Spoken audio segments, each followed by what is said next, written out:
Ahojte, pred pár dňami sme si dali taký rýchly unboxing veci, ktoré mi prišli z kvetárne a teraz by som vám tie veci chcela ukázať trošku detailnejšie. Ak ste ten unboxing nevideli, bežte si ho pozrieť do staršieho videa. Takže poďme na to. No, poďme si najskôr ukázať veci, z ktorých sa teším najviac, a to sú rastlinky. Objednala som si teda dve rastlinky. Prvá rastlinka je takáto malinká Hoja Super Eskimo a druhá rastlinka je takáto neúplne malinká Maranta Lemon Lime. Marantu Lemon Lime už mám jednu doma, ale mám ju o mnoho menšiu. A táto je väčšia, čiže ich asi nasadím spolu. K obom rastlinkám prišiel takýto rodný list, kde je napísané presná starostlivosť o nich a presné stanovisko. Maranta je teda skôr do polotieňa, ale zvládne aj tienistejšie miesto. A Hoja má zase rada slnečnejšie miesto. Hoja Super Eskimo má strieborné listy a Maranta je zase, pre Marantu je typické toto vyfarbenie. Čiže Maranty sú super v tom, že aj keď sú si všetky naozaj podobné, tak každá má úplne svojské vyfarbenie a aj keď ich zosadíte spolu, alebo aj keď ich necháte samostatne v kvetinači, tak vždy budú vyzerať proste pekne. Ďalej vám ukážem kvetinačiky, ktoré som si objednala. Prvý je tento shady, ktorý vlastne nemá vo vnútri dierku a táto podmiska je prilepená. Ja som popravde ešte takýto kvetinač nevidela a nemám ani žiaden doma. Celý vlastne slúži len na ozdobu, čiže dovnútra si dám normálne plastový kvetinačik a je to proste taký ozdobný kvetinač. Napíšte mi inak do komentára, či máte takýto kvetinač doma, či ste sa s ním stretli a prípadne alebo či ich kupujete. A druhý kvetinač, ktorý som chcela vyskúšať, je takýto textilný. Vo vnútri má fóliu, čiže nepremokne. Aj zaujímavý, má taký manchesterový vzor. Ja ho použijem asi na syngónium. A takto nejako to vyzerá teda už aj s rastlinkou. Je to pekné, aj sa to hodí k tomu syngóniu, takže super. To je z rastliniek a z kvetinačov všetko. Ďalej tu mám rastlinné doplnky. Prišiel mi takýto perlit spolu s keramzitom. Ten, kto nevie, tak perlit a keramzit sa používajú ako prímesy do substrátov na prevzdušnenie. A keramzit zároveň môžete použiť aj ako drenáž do kvetinača.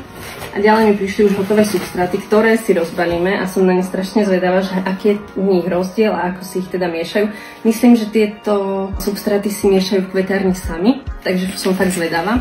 A posledná vec, ktorá mi prišla, je Immunit, takýto listový sprej, ktorý teda posilňuje imunitu rastlín, znižuje stres spôsobený suchom a znižuje deficit zinku.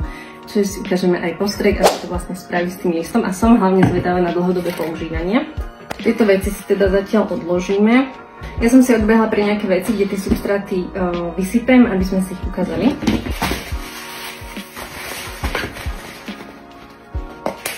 Najskôr si ukážeme izbak, ktorý nasypem do takejto priehľadnej zaváračky, ktorú som našla doma. A rovno si presadím túto hojku do trošku väčšieho a čerstvého substrátu, pretože už jej trčia korene zozadu, čo je inak veľmi dobrý znak toho, že rastlinu treba presadiť.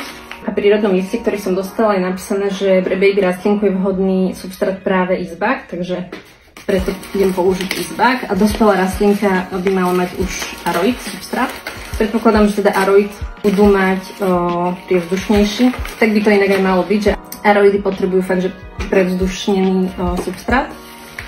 Ako som otvorila tú závaračku, tak som úplne zacítila nejaké kyslé uhorky, alebo čo tam predtým bolo zavarené.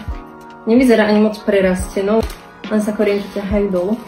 Inak minule sa ma niekto v komentári pýtal, že či ja nevyužívam keramzit ako drenáž, tak neodsudzujem to, ale ja to nepoužívam. Používam to vlastne iba v lete pri bylienkach a takýchto rastlinách, ktoré sú na terase, aby mali dostatok vlhkosti vždy. A nepoužívam to z toho dôvodu, že rastlinky sa potom ťahajú strašne za tou vodou a v nich prerastajú kvetinače a potom musím ten kvetinač roztrhávať, aby som im nepoškodila tie korienky. Čiže zvykla som si to nepoužívať a nepoužívam to, ak to niekomu vyhovuje, tak kľudne. Je to dobré, pretože tie rastlinky majú stály prísun vlhkosti a vody. No, uvažujem, že tú rastlinku nechám aj v tomto maličkom a len si ju presadíme a dám ju trošku vyššie, aby nebola tak hlboko v kvetinači. A teraz do ňu vložím hoju. Tak, a máme presadená. Na záver ju vždy polievam, pretože tie substráty bývajú dosť vysušené. Hlavne keď sú v nejakej uzavretej nádobe, tak ich treba vždy poliať, aby tá rastlinka aj lepšie sadla v kvetinači. A poďme si teda ukázať aroid substrát. Takže už teraz vidím, že v tom aroide sú o mnoho väčšie kusy tejto kôry líniovej. A na to tu mám nachystaný takúto nádobku, do ktorej si ho nasypem. A teda obsahuje to takto veľké kusy. Takto, aby ste videli rozdiel medzi oboma substrátmi. Takže už z tohto vidíte, že ten aroid je určite prevzdušnejší. Aroid je super hlavne teda na aroidy, čo už vyplýva z názvu. Aroidy sú napríklad monstery, philodendrony, zamioculcas alebo antúria, čo vlastne spoločný znak je to, že majú veľmi podobné kvety. No a ja si do toho aroidu nasadím túto monsteru, ktorú mám, ktorú už treba presadiť. Idem to presadiť mimo videa, pretože na to budem potrebovať viacej priestoru a viacej substrátu. A ak by teraz niekomu napadla otázka, že či presadzam aj v zime, tak áno, rastliny presadzam aj v zime, ale iba vtedy, keď je to potrebné. Pri tejto monstre to je potrebné, pretože je obrovská a má veľmi malinký kvetináč, čo teda spôsobuje to, že sa mi prekacuje a veľmi nerada by som bola, keby sa zlomila. Tak a to je všetko. Práve sa mi prekotila. Tak a to je všetko, čo som si ja objednala z kvetárne. Dajte mi vedieť, či ste v kvetárni už boli, alebo či ste si od nich niečo objednávali, ako ste boli spokojní. A inak, tí, čo kvetáre nepoznáte, tak je to obchodík v Banskej Bystrici, takže kľudne si tam môžete aj zájsť osobne. A taktiež majú aj svoj vlastný projekt, čo je Kvetulok, kde vlastne môžete doniesť rastlinky, ktoré vy už nechcete a oni sa ich ujmú a si ich niekto adoptovať. A takisto aj vy si môžete takto adoptovať rastlinky, ktoré niekto nechcel, priniesol tam a vy sa o ne postaráte. Takže to je všetko a vidíme sa znova pri ďalšom videu. Ahojte!